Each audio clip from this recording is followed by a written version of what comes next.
सोचिए आप एयरपोर्ट पहुंच चुके हैं, हाथ में बोर्डिंग पास है, लगेज चेक इन हो चुका है, मोबाइल पर परिवार के मैसेज आ रहे हैं कि लैंड कब करोगे, और तभी सामने स्क्रीन पर एक लाइन चमकती है, फ्लाइट कैंसल। कोई स्पष्ट वजह नहीं, कोई जिम्मेदार जवाब नहीं, बस एक रटे टाई लाइन, वी रिग्रेट द इनकन्वीनियंस। ये कोई एक दो पैसेंजर्स की परेशानी नहीं थी, ये एक सिस्टम लेवल फेल्योर था।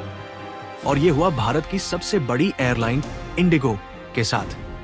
सिर्फ कुछ ही दिनों में 1000 से ज्यादा फ्लाइट्स कैंसिल हुई।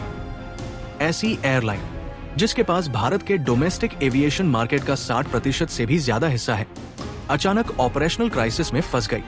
सोशल मीडिया पर वीडियो आने लगे, कोई अपनी बेटी के लिए सैनिटरी पैड मांग रहा था, कोई कह रहा था कि उसकी वाइफ प्रेग्नेंट है और वो घंटों से एयरपोर्ट पर फंसा हुआ है। किसी की शादी थी, किसी का इंटरनेशनल कनेक्टिंग फ्लाइट छूट गया। कुछ लोग तो अपनी ही वेडिंग रिसेप्शन में वीडियो कॉल के जरिए शामिल हुए, क्योंकि फ्लाइट्स कैंसिल हो चुकी थी। एयरपोर्ट्स पर हालत ऐसी थी कि लोग सुबह 3 बजे से बैठे हुए थे, ना कोई अनाउंसमेंट, ना कोई क्लैरिटी, ना कोई जवाब देने वाला। एक इंडिगो काउंटर पर एक अकेली स्टाफ मेंबर और उसके सामने 100-200 गुस्साए पैसेंजर्स। सब एक ही सवाल पूछ रहे थे, अगर क्रू नहीं था तो बोर्डिंग पास क्यों दिया? अगर पायलट नहीं था तो लगेज क्यों लोड किया? अगर फ्लाइट उड़ ही नहीं सकती थी तो हमें यहां क्यों बुलाया? लेकिन जवाब किसी के पास नहीं था। गुस्सा बढ़ रहा था, निराशा फैल रही थी और हर तरफ एक ही नैरेटिव चल रहा था, इंडिगो ने इंडियन एविएशन को बर्बाद कर दिया है। पर इसी बीच एक अलग बात भी सामने आई। जितना ज्यादा गुस्सा दिख रहा था, उतना ही ज्यादा ये साफ हो रहा था कि इंडिगो हार नहीं रही थी। असल में चाहे सोशल मीडिया पर कितने भी हैशटैग चल जाए, never fly Indigo, boycott Indigo या इंडिगो फेल्ड, ग्राउंड रियलिटी कुछ और ही थी। लोग नाराज थे, लेकिन उनके पास विकल्प नहीं था। ये भारत है और इंडिगो इतनी बड़ी एयरलाइन बन चुकी है कि उसे टू बिग टू फेल कहा जा सकता है। आप इंडिगो से नाराज हो सकते हैं, आप ट्वीट कर सकते हैं, आप वीडियो बना सकते हैं, लेकिन अगर आपके शहर से कोई और एयरलाइन उड़ती ही नहीं तो आप करेंगे क्या? यही वजह है कि इतने बड़े क्राइसिस के बावजूद ये लगभग तय था कि इंडिगो इस हालात से बाहर निकल आएगी। सवाल ये नहीं था कि पैसेंजर्स को तकलीफ हुई या नहीं, सवाल ये था कि ये सब हुआ क्यों। इस क्राइसिस को अगर ठीक से समझना है तो हमें पीछे जाना पड़ेगा, करीब 15 साल पीछे। साल 2008 में एविएशन इंडस्ट्री को एक वार्निंग मिली थी। वार्निंग ये थी कि पायलट फटीग एक बहुत बड़ा रिस्क है। अगर कोई पायलट 35,000 फीट की ऊंचाई पर पूरी तरह अलर्ट नहीं है तो सिर्फ उसकी नहीं बल्कि 200 पैसेंजर्स की जिंदगी खतरे में पड़ जाती है। और ये सिर्फ थ्योरी नहीं थी। जून 2008 में एयर इंडिया की एक फ्लाइट जयपुर से मुंबई आ रही थी। दोनों पायलट कॉकपिट में सो गए, उन्हें एयर ट्रैफिक कंट्रोल ने जगाया और तब तक फ्लाइट मुंबई को क्रॉस कर चुकी थी और गोवा की तरफ जा रही थी। ये सुनने में अजीब लग सकता है, लेकिन ये बेहद खतरनाक था। थकान इतनी ज्यादा थी कि दोनों पायलट नींद में चले गए। इसके बाद भी सबक नहीं लिया गया। 2010 में मंगलुरु में एयर इंडिया एक्सप्रेस की फ्लाइट क्रैश हो गई। 166 पैसेंजर्स में से 158 की जान चली गई। इन्वेस्टिगेशन में सामने आया पायलट फटीग। कैप्टन फ्लाइट के दौरान लगभग 1.5 घंटे सो रहा था। आज भी 15 साल बाद उन परिवारों को पूरा इंसाफ नहीं मिला है। रिसर्च बताती है कि करीब 23% मेजर एविएशन एक्सीडेंट्स का कारण फटीग होता है। एक पायलट ने तो यहां तक कहा था, मेरे पूरे शरीर को लगता है कि नींद से ज्यादा जरूरी कुछ भी नहीं। यही वो पॉइंट था जहां से कहानी बदलनी चाहिए थी। भारत में लंबे समय तक पायलट्स के लिए फ्लाइट ड्यूटी टाइम लिमिटेशन यानी FDTL नियम बहुत कमजोर थे और यही कमजोरी धीरे धीरे आज के इस बड़े क्राइसिस की नींव बन गई। जब किसी भी इंडस्ट्री में सेफ्टी से जुड़े नियम बदले जाते हैं तो उनका मकसद बिजनेस को रोकना नहीं होता, बल्कि लोगों की जिंदगी को सुरक्षित बनाना होता है। एविएशन में ये बात और भी ज्यादा लागू होती है, क्योंकि यहाँ एक छोटी सी गलती सैकड़ों लोगों की जान पर भारी पड़ सकती है। भारत में पायलट्स लंबे समय से ये कहते आ रहे थे कि मौजूदा ड्यूटी आवर्स इंसानी शरीर के लिए सस्टेनेबल नहीं है। लगातार नाइट लैंडिंग्स, कम रेस्ट पीरियड और अनप्रेडिक्टेबल रोस्टर, ये सब मिलकर पायलट फटीग को नॉर्मल बना चुका था। 2012 से पायलट यूनियंस लगातार FDTL नियमों में बदलाव की मांग कर रही थी। मामला कोर्ट तक पहुंचा। रिपोर्ट्स बनी, कमेटियां बनी, लेकिन भारत में जैसा अक्सर होता है, एक जरूरी फैसले को लेने में 12 साल लग गए। आखिरकार जनवरी 2024 में नए एफडीटीएल नियम नोटिफाई किए गए। इन नियमों को जुलाई 2024 से लागू होना था, लेकिन एयरलाइंस ने कहा कि उन्हें और समय चाहिए। सरकार ने एक्सटेंशन दिया नवंबर 2024 तक। ये समझना जरूरी है कि ये नियम किसी एयरलाइन को परेशान करने के लिए नहीं थे। ये नियम पैसेंजर्स की सेफ्टी के लिए थे। नए नियमों के मुताबिक हर पायलट को 48 घंटे का अनिवार्य रेस्ट मिलना था। लगातार नाइट लैंडिंग्स की संख्या कम की गई। रोस्टर को पूरी तरह से दोबारा डिजाइन करना जरूरी था। एयरलाइंस को डीजीसीए को रेगुलर रिपोर्ट्स देनी थी। सीधी सी बात थी, अब एक ही पायलट पहले जितनी फ्लाइट्स नहीं उड़ा सकता था। इस पॉइंट पर हर एयरलाइन के सामने दो ही ऑप्शन थे। पहला ऑप्शन, ज्यादा पायलट्स हायर करो। दूसरा ऑप्शन, कुछ फ्लाइट्स कम कर दो। यहां इंडिगो ने एक ऐसा फैसला लिया जिसका असर कुछ महीनों बाद पूरे देश ने झेला। दूसरी एयरलाइंस ने हायरिंग शुरू की। धीरे धीरे रोस्टर एडजस्ट किए, ऑपरेशंस को रीअलाइन किया, लेकिन इंडिगो ने पायलट हायरिंग पर फ्रीज लगा दिया। पायलट्स की संस्था फेडरेशन ऑफ इंडियन पायलट्स ने डीजीसीए को लेटर लिखा। उस लेटर में साफ कहा गया कि हायरिंग रोक दी गई है, पायलट्स की सैलरी फ्रीज कर दी गई है। दूसरी एयरलाइंस के साथ अनऑफिशियल अंडरस्टैंडिंग है कि कोई एक दूसरे के पायलट्स को पोच नहीं करेगा। इसका मतलब सीधा था, इंडिगो के पास कोई बफर नहीं बचा। जब नवंबर 2024 में नए नियम लागू हुए तो अचानक इंडिगो को एहसास हुआ कि उनके पास उतने पायलट्स ही नहीं हैं जितने नए रोस्टर के हिसाब से चाहिए। यहीं से डोमिनो इफेक्ट शुरू हुआ। एक फ्लाइट कैंसिल होती, उससे जुड़ी कनेक्टिंग फ्लाइट कैंसिल होती, फिर क्रू दूसरी जगह फंस जाता और फिर अगले सेक्टर की फ्लाइट भी उड़ नहीं पाती। धीरे धीरे ये एक दो रूट्स की बात नहीं रही, पूरे नेटवर्क पर असर पड़ने लगा। इसी बीच एक और कड़वी सच्चाई सामने आई। एविएशन में हायरिंग इंस्टेंट प्रोसेस नहीं होती। अगर आप किसी दूसरे एयरलाइन से पायलट लेना चाहते हैं तो कम से कम 6 महीने का नोटिस पीरियड देना पड़ता है। उसके बाद ground school, simulator training, base training, यानी आज फैसला लो तो पायलट 6-7 महीने बाद ही फ्लाइट उड़ाएगा। इंडिगो इस स्थिति में फंस चुकी थी।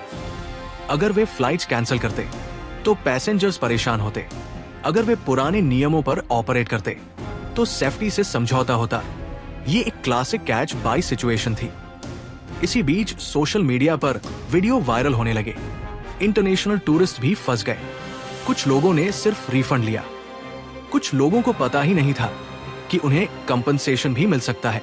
एक विदेशी पैसेंजर ने बताया कि रिफंड और कंपनसेशन दो अलग अलग चीजें हैं। रिफंड मतलब आपका पैसा वापस, कंपनसेशन मतलब एयरलाइन की गलती की सजा। लेकिन ज्यादातर लोगों को यह जानकारी नहीं थी। एयरलाइन ने भी खुद से कंपनसेशन ऑफर नहीं किया। और यहां सवाल उठता है, अगर एक अवेयर कस्टमर को भी लड़ना पड़ रहा है तो एक नॉर्मल पैसेंजर का क्या हाल होगा? इंडिगो ने कहा कि 5 दिसंबर से 15 दिसंबर तक रिफंड मिलेगा, लेकिन उससे पहले जिनकी फ्लाइट्स कैंसिल हुई उनका क्या?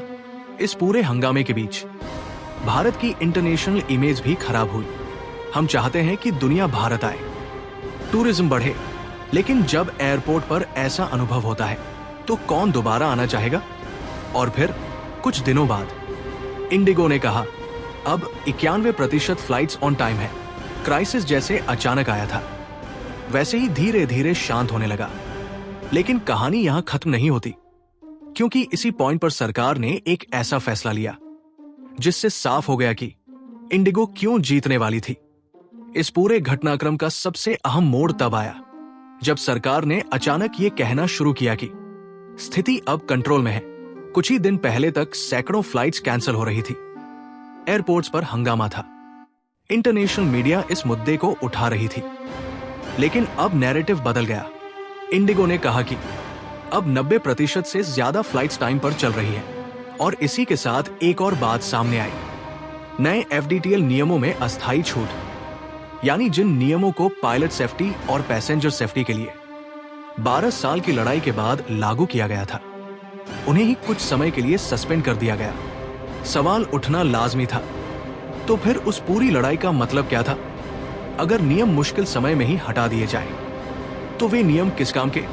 लेकिन यहां मामला सिर्फ नियमों का नहीं था, मामला था स्केल का, मामला था मार्केट कंट्रोल का। इंडिगो कोई छोटी एयरलाइन नहीं है, ये भारत की डोमेस्टिक एविएशन इंडस्ट्री की रीढ़ बन चुकी है। मार्केट शेयर के आंकड़े देखिए। स्पाइस जेट लगभग 2%, अकासा एयर लगभग 5%, एयर इंडिया और एयर इंडिया एक्सप्रेस मिलाकर लगभग 26% और इंडिगो करीब 65%। यानी जितनी फ्लाइट्स बाकी सभी एयरलाइंस मिलकर उड़ाती हैं, उससे कहीं ज्यादा अकेले इंडिगो उड़ाती है। अब ऐसे में सोचिए, अगर इंडिगो एक दिन के लिए भी पूरी तरह बंद हो जाए तो क्या होगा? एयरपोर्ट्स जाम हो जाएंगे, कनेक्टिविटी टूट जाएगी, छोटे शहरों का देश से संपर्क कट जाएगा। सरकार के सामने कोई आसान ऑप्शन नहीं था। अगर इंडिगो को मजबूर किया जाता कि वो बिना छूट के नए नियम लागू करे तो हजारों फ्लाइट्स कैंसिल होती। अगर छूट दी जाती तो सेफ्टी के साथ समझौते का आरोप लगता। यहां सरकार ने वही किया जो अक्सर बड़े सिस्टम करते हैं, कम से कम नुकसान वाला रास्ता चुना। और यही वो पॉइंट है जहां टू बिग टू फेल की थ्योरी सामने आती है। जब कोई कंपनी किसी इंडस्ट्री का 50% से ज्यादा कंट्रोल कर लेती है तो वो लगभग मोनोपोली जैसी स्थिति में पहुंच जाती है। इसका मतलब ये नहीं कि वो जानबूझकर गलत काम करेगी, लेकिन इसका मतलब ये जरूर होता है कि उसके फैसलों का असर पूरे सिस्टम पर पड़ता है। इंडिगो के केस में यही हुआ। अगर किसी पैसेंजर की इंटरनेशनल कनेक्टिंग फ्लाइट छूट गई, अगर कोई शादी में नहीं पहुंच पाया, अगर किसी का बिजनेस लॉस हो गया, तो वे किसके पास जाए? Consumer court? हाँ, थ्योरी में तो जा सकते हैं, लेकिन प्रैक्टिकल लाइफ में क्या उससे उनका सफर पूरा हो जाएगा? और सबसे बड़ी बात, अगर उनके शहर से कोई और एयरलाइन उड़ती ही नहीं, तो इंडिगो को बॉयकॉट करने का मतलब क्या है? ये ऐसा ही है जैसे आप सड़क पर चलने से नाराज हो, लेकिन आपके पास उड़ने का ऑप्शन न हो। इंडिगो अकेले लगभग 950 रूट्स ऑपरेट करती है। इनमें से करीब 63% रूट्स ऐसे हैं जहां कोई दूसरा ऑपरेटर मौजूद ही नहीं है, यानी कंज्यूमर के पास चॉइस ही नहीं है। यहां समस्या इंडिगो की सफलता नहीं है, समस्या है मार्केट का संतुलन बिगड़ जाना। भारत में एविएशन सेक्टर बहुत तेजी से बढ़ रहा है। आज करीब 160 एयरपोर्ट्स हैं। अगले 10 साल में ये संख्या 220 से ज्यादा हो जाएगी। उड़ान स्कीम के तहत सैकड़ों नए रूट्स जुड़े हैं। मिडिल क्लास बढ़ रहा है, लोगों के लिए समय की कीमत बढ़ रही है। ट्रेन और बस से ज्यादा लोग फ्लाइट चुन रहे हैं, मतलब डिमांड और बढ़ने वाली है। लेकिन सप्लाई साइड पर क्या हो रहा है? पिछले 15 साल में 12 एयरलाइंस बंद हो चुकी है। जेट एयरवेज, किंगफिशर और हाल के सालों में कई रीजनल प्लेयर्स। पिछले 5 साल में ही 7 एयरलाइंस बंद हुई। यानी जहां में ज्यादा प्लेयर्स चाहिए थे, वहां प्लेयर्स कम होते जा रहे हैं। और जब ऐसा होता है तो जो बचता है वो और ज्यादा पावरफुल हो जाता है। इसलिए चाहे लोग कितने भी गुस्से में हो, हम कभी ये नहीं चाहेंगे कि इंडिगो फेल हो जाए, क्योंकि अगर इंडिगो गिरी तो सिर्फ एक कंपनी नहीं गिरेगी, पूरा एविएशन सेक्टर हिल जाएगा। ये एक कड़वी सच्चाई है और यही वजह है कि सरकार, सिस्टम और रेगुलेटर्स सब किसी न किसी स्तर पर इंडिगो को सपोर्ट करने को मजबूर है। लेकिन इसका मतलब ये नहीं कि सवाल पूछना बंद कर दिया जाए, क्योंकि असली सवाल अब भी खड़ा है। अगर इतनी बड़ी कंपनी गलत प्लानिंग के कारण पूरे सिस्टम को परेशानी में डाल दे तो उसकी कीमत कौन चुकाएगा? इस पूरी कहानी के आखिर में एक बहुत असहज सच्चाई सामने आती है। जब कोई सिस्टम बहुत बड़ा हो जाता है तो उसमें हुई गलती की कीमत अक्सर सबसे कम ताकत वाले लोग चुकाते हैं। इस केस में वे लोग थे पैसेंजर्स जिनकी फ्लाइट्स कैंसिल हुई, जिनकी कनेक्टिंग फ्लाइट्स छूट गई, जिनकी शादियां, बिजनेस मीटिंग्स, मेडिकल अपॉइंटमेंट्स और फैमिली इमरजेंसीज प्रभावित हुई। एयरलाइन ने रिफंड दे दिया, लेकिन क्या रिफंड काफी है? अगर किसी का इंटरनेशनल ट्रिप पूरी तरह बर्बाद हो जाए, अगर होटल बुकिंग, वीजा और फिक्स प्लान्स सब बेकार हो जाए, तो क्या सिर्फ टिकट का पैसा लौटाना इंसाफ कहलाएगा? यहीं पर कस्टमर इस किंग वाला जुमला खोखला लगने लगता है। हकीकत यह है कि कस्टमर किंग नहीं होता, कस्टमर अक्सर अपने ही अधिकारों के लिए लाइन में खड़ा एक बेबस इंसान होता है। एविएशन नियमों में साफ लिखा है कि कुछ सिचुएशंस में एयरलाइन को कंपनसेशन देना चाहिए, लेकिन कंपनसेशन तभी मिलता है जब कस्टमर खुद मांगे। और ज्यादातर लोगों को यह भी नहीं पता होता कि उन्हें मांगना क्या है। ये असमानता की शुरुआत यही से होती है। एक तरफ बड़ी कॉर्पोरेट मशीनरी, दूसरी तरफ अकेला पैसेंजर। और जब कंपनी बहुत बड़ी हो जाए तो ये असमानता और बढ़ जाती है। अब सवाल उठता है, क्या गलती सिर्फ इंडिगो की थी? जवाब उतना सीधा नहीं है। इंडिगो ने गलत प्लानिंग की, ये बात माननी पड़ेगी। नए एफडीटीएल नियम आने वाले थे, ये सभी को पता था। दूसरी एयरलाइंस ने हायरिंग शुरू की, इंडिगो ने नहीं की। लेकिन क्या सिस्टम ने भी आंखें मूंद रखी थी? क्या रेगुलेटर्स ने समय रहते कठोर मॉनिटरिंग की? अगर किसी कंपनी का मार्केट शेयर 65% हो जाए तो क्या वो सिर्फ एक कंपनी रह जाती है या फिर वो एक पब्लिक यूटिलिटी जैसी बन जाती है? ये सवाल बहुत अहम है, क्योंकि एविएशन अब लग्जरी नहीं रही, ये जरूरत बन चुकी है। छोटे शहरों के लिए फ्लाइट सिर्फ सफर का जरिया नहीं होती, वो देश से जुड़ाव होती है। और जब वही कनेक्टिविटी एक ही कंपनी के हाथ में सिमट जाए तो रिस्क पूरे सिस्टम का हो जाता है। इस पूरी कहानी से कुछ बड़े सवाल निकलते हैं। पहला सवाल, भारत में एयरलाइंस एक के बाद एक फेल क्यों होती हैं? अगर मार्केट इतना बड़ा है, डिमांड इतनी ज्यादा है, तो फिर टिकाऊ बिजनेस मॉडल क्यों नहीं बन पा रहे? दूसरा सवाल, पायलट फटीग जैसी गंभीर समस्या को सॉल्व करने में 12 साल क्यों लगे?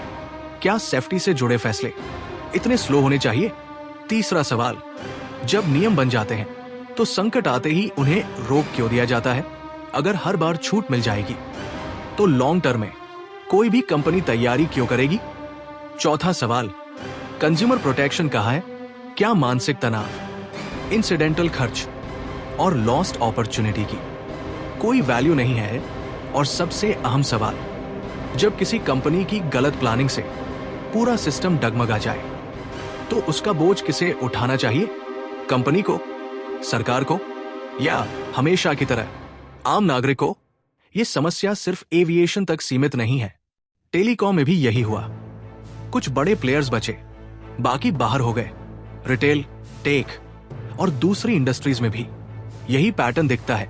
जब कंपटीशन कम होता है तो कंज्यूमर की चॉइस खत्म हो जाती है, और जब चॉइस खत्म होती है तो अकाउंटेबिलिटी भी कमजोर पड़ जाती है। इंडिगो आज इस संकट से बाहर आ चुकी है, फ्लाइट्स चल रही है, नैरेटिव बदल चुका है। लेकिन ये सिर्फ एक कंपनी की कहानी नहीं है, ये एक चेतावनी है। एक चेतावनी की, अगर हम कंपटीशन को बढ़ावा नहीं देंगे, अगर नए प्लेयर्स के लिए एंट्री आसान नहीं बनाएंगे, अगर रेगुलेशन और सेफ्टी सिर्फ कागजों तक सीमित रहे, तो आज जो इंडिगो के साथ हुआ वो कल किसी और सेक्टर में होगा, और हर बार नुकसान कंज्यूमर का ही होगा। इसलिए मुद्दा ये नहीं है कि इंडिगो सही थी या गलत, मुद्दा यह है कि एक हेल्दी सिस्टम ऐसा होना चाहिए जहां कोई भी कंपनी इतनी बड़ी ना हो जाए कि सिस्टम उसके सामने बेबस हो जाए। क्योंकि जब पावर कुछ हाथों में सिमट जाती है तो नुकसान हमेशा आम लोगों का होता है। और यही इस पूरी कहानी का सबसे बड़ा सबक है। अगर आपको ये एनालिसिस पसंद आया हो और आप चाहते हैं कि ऐसे ही डीप, फैक्ट बेस्ड और सिस्टम लेवल एक्सप्लेनर कंटेंट आगे भी मिलता रहे, तो चैनल को सब्सक्राइब करना न भूलें। यहाँ हम सिर्फ न्यूज नहीं बताते, बल्कि उसके पीछे का पूरा सिस्टम, लॉजिक और इम्पैक्ट समझते हैं, ताकि आप सिर्फ सुने नहीं बल्कि सोचे भी। वीडियो पसंद आया हो तो लाइक करें, अपने विचार कमेंट में जरूर लिखें और इसे शेयर करें ताकि ज्यादा लोग भी जागरूक बन सकें। सब्सक्राइब करें, क्योंकि सवाल पूछना जरूरी है।